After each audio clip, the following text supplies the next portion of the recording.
1,000 plus faculty, 600 plus PhD, industry-driven skilling, KL, deemed to be university.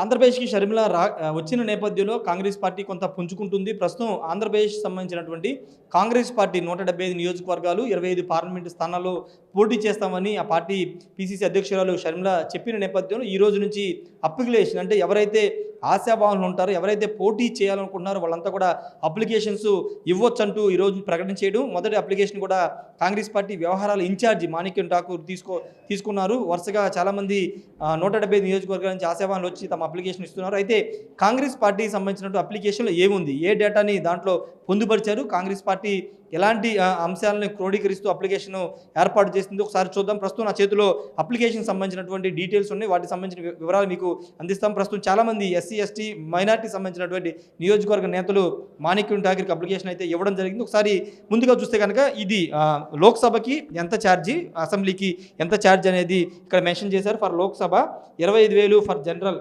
Category, 15,000 for reserved category అని పెట్టారు. అదేవిధంగా assembly constituency చూస్తే కనుక general కేటగిరీకి వచ్చి 10,000, రిజర్వ్డ్ కేటగిరీకి వచ్చి 5,000 మాత్రమే అని పెట్టడం జరిగింది. ఇంకొక ముఖ్యమైన విషయం ఏంటంటే ఇది పార్టీ ఫండ్గా ఉపయోగించరు. డొనేట్ ఫర్ అంటే దేశానికి సంబంధించినటువంటి అభివృద్ధి కానీ దేశానికి సంబంధించినటువంటి కార్యక్రమాలకు సంబంధించి మాత్రమే ఉపయోగిస్తారు. పార్టీ ఫండ్గా దీన్ని తీసుకోబడదని కూడా చెప్తున్నారు. ఇక్కడ క్యూఆర్ కోడ్ స్కాన్ చేయడం ద్వారా ఒక యాప్ను కూడా డిజైన్ చేశారు. యాప్లో వాళ్ళ సంబంధించిన అమౌంట్స్ డీటెయిల్స్ ఎంటర్ చేసిన తర్వాత పూర్తిగా ఆన్లైన్ పేమెంట్ ద్వారానే అమౌంట్ కూడా తీసుకోవాలి. ఇక అప్లికేషన్ సంబంధించి అప్లికేషన్ ఏముంది ఒకసారి చూద్దాము.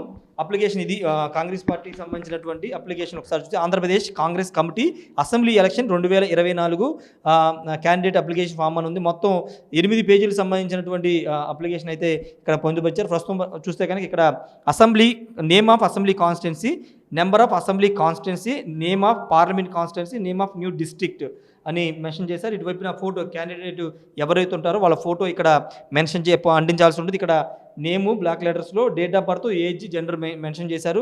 ఫాదర్ హస్బెండ్ డేటా, అదేవిధంగా address permanent, Congress membership number ఉంటే కనుక Congress party membership, address present address ఇవన్నీ ఎంటర్ చేశారు. Mobile number, email, education qualification, occupation, category, caste, sub caste ఇవన్నీ కూడా మెన్షన్ చేశారు.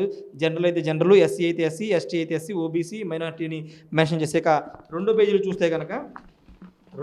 చూస్తే రెండో పేజీలో కూడా కీలక అంశాలు ఇక్కడ పొందుపరచడం జరిగింది. దీంట్లో చూస్తే కనుక వెనక వైపున year of joining of the Congress party, joining the Congress party and did you leave the Congress party in between అని, అంటే ఎప్పుడన్నా మధ్యలో కాంగ్రెస్ పార్టీ నుంచి బయటికి వెళ్ళిపోయారని దానికి సంబంధించినటువంటి అని పెట్టారు. పొలిటికల్ యాక్టివిటీస్ ఏమున్నాయి, డిజిటల్ మెంబర్షిప్ ఉందా, అన్ని సంబంధించి other political activities in the last 2 years అంటే గత 2 ఏళ్ళుగా ఎలాంటి పొలిటికల్ యాక్టివిటీస్ ఉన్నాయనే అంశాలకు సంబంధించి కూడా ఇక్కడ మెన్షన్ చేయడం జరిగింది. వీటితో పాటు ఇంకొక పేజ్ చూస్తే కనుక ఇక్కడ చూస్తే కనుక పొలిటికల్ బ్యాక్గ్రౌండ్ ఏ విధంగా ఉంది అనేది అంశాలకు సంబంధించి ఎలక్షన్ ఎంపీగా పోటీ చేస్తే ఎంపీ పార్టీ ఏ పార్టీ చేశారు, రిజల్ట్ ఏంటి, ఇయర్ ఏ సంవత్సరంలో పోటీ చేశారు, ఏ పార్టీ నుంచి పోటీ చేస్తే రిజల్ట్ ఏంటి, అది ఎమ్మెల్యేగా చేస్తే ఎమ్మెల్యేగా ఏ సంవత్సరం పోటీ చేశారు, ఏ పార్టీ నుంచి పోటీ చేశారు, రిజల్ట్ ఎంత అనే దానికి సంబంధించిన అంశాలు. ఎమ్మెల్సీ కూడా అదే ఉంచారు. లోకల్ బాడీ అంటే లోకల్ సిటీ అయితే కనుక కార్పొరేటర్గా, లేకపోతే విలేజ్ అయితే కనుక జడ్పీటీసీ ఎంపీటీసీగా పోటీ చేస్తే వాళ్ళకి సంబంధించిన లోకల్ బాడీ ఎలక్షన్ సంబంధించిన డీటెయిల్స్ కూడా మెన్షన్ చేయండి. ఇక present position in the organisation అంటే ప్రస్తుతం ఏదైనా పార్టీలో ఉన్నా లేకపోతే ఏదైనా ఆర్గనైజేషన్ ఉంటే అక్కడ ఆ పొజిషన్ ఏంటి, ఏ స్థాయిలో పనిచేస్తున్నారని సంబంధించిన డేటాలు కూడా మండల్ లెవెల్లో, డిస్ట్రిక్ట్ లెవెల్లో, స్టేట్ అదర్ ఎన్నిటికి సంబంధించిన కాలమ్స్ కూడా ఫిలప్ చేసే విధంగా అప్లికేషన్ ఉందని చెప్పాలి. Past position in the organisation అంటే కాంగ్రెస్ పార్టీ కానీ ఏ పార్టీ కానీ ఇంతకుముందు పనిచేసినటువంటి డేటా ఏంటి, మండల్ లెవెల్లో పనిచేశారా, డిస్ట్రిక్ట్ లెవెల్లో పనిచేశారా, స్టేట్ లెవెల్ అదర్ కేటగిరీకి సంబంధించినటువంటి కూడా ఇవ్వడం జరిగింది. ఇక 4వ పేజీ చూస్తే కనుక ఒకసారి 4వ పేజీలో కూడా మీకు చూపించే ప్రయత్నం చేస్తాం. 4వ పేజీలో కూడా డేటాకు సంబంధించి చూస్తే కనుక ఇటువైపున 4వ పేజీలో ఎన్క్లోజర్స్ అంటే ఏమేమి అటాచ్ చేయాలి దానికి సంబంధించి ఇవ్వడం జరిగింది. డేటు, ప్లేసు, సిగ్నేచర్ అని ఇచ్చారు. ఇటువైపున చూస్తే కనుక నెక్స్ట్ పేజీలో proforma for furnishing information under section 8 of other AP act 9151 అని 9051 పెట్టారు. నేమ్ ఆఫ్ ద క్యాండిడేట్ అంటే ఎలక్షన్ టు ది ఈ ఫామ్ అనేది సంబంధించి ఎలక్షన్ డ్యూటీకి సంబంధించింది. నేమ్ ఆఫ్ ద క్యాండిడేట్, తర్వాత వాళ్ళకి సంబంధించిన డీటెయిల్స్ అన్ని కూడా ఇవ్వడం జరిగింది. ఇటువైపు చూస్తే కానీ నెక్స్ట్ పేజ్ సంబంధించినటువంటి declaration code of conduct to be signed by applicant for Congress ticket అంటే టికెట్కి సంబంధించినటువంటి అప్లికెంట్ ఎవరైతే వాళ్ళకి సంబంధించినటువంటి కోడ్ ఆఫ్ కండక్ట్ అనేది సంబంధించి చూడొచ్చు.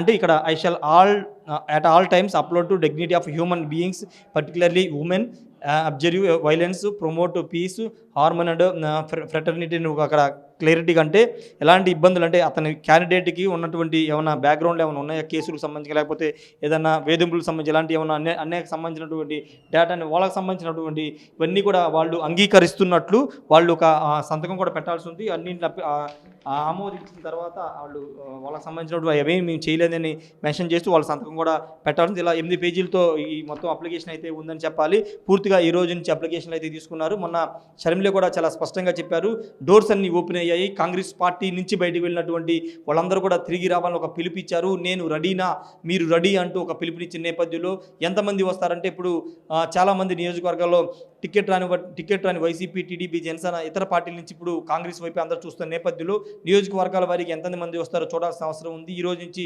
డోర్స్ ఓపెన్ చేశారు కాబట్టి ఈ రోజు నుంచి అప్లికేషన్ పెట్టుకోవచ్చు. కాంగ్రెస్ పార్టీ డోర్స్ ఓపెన్ చేసి ఉంటాయని ఆ పార్టీ నేతలు చెప్తున్న నేపథ్యంలో ప్రతి ఒక్కరు కూడా వస్తున్నారు. చాలామంది చాలా నియోజకవర్గాల నుంచి, అటు ఉత్తరాంధ్ర నుంచి, ఇటు రాయలసీమ నుంచి కూడా, ముఖ్యంగా కడప, నెల్లూరు నుంచి కూడా చాలామంది అప్లికెంట్లు వచ్చి తమ అప్లికేషన్ ఇవ్వబోతున్నారు. ఏదేమైనప్పటికీ ప్రస్తుతం అయితే కాంగ్రెస్ పార్టీ ఒక జోష్ కనబడుతుంది. వచ్చి రాగానే ఆ షర్మిల ఆంధ్రప్రదేశ్కి వరుసన ఎన్నికల ప్రక్రియని మొదలుపెట్టారు. ఒకవైపు జిల్లాల పర్యటన చేయడం, రెండో వైపు అప్లికేషన్స్ తీసుకోవడం ద్వారా పూర్తిగా ఎన్నికలకు సిద్ధమవుతున్నామనే ఒక అభిప్రాయాన్ని ప్రజల్లోకి తీసుకెళ్లడం, కేడర్లోకి తీసుకెళ్లే పనిలో వైఎస్ షర్మిల ఉన్నారని చెప్పాలి. కెమెరా పర్సన్ ఫణితో రాయ్ టీవీ, విజయవాడ నుండి.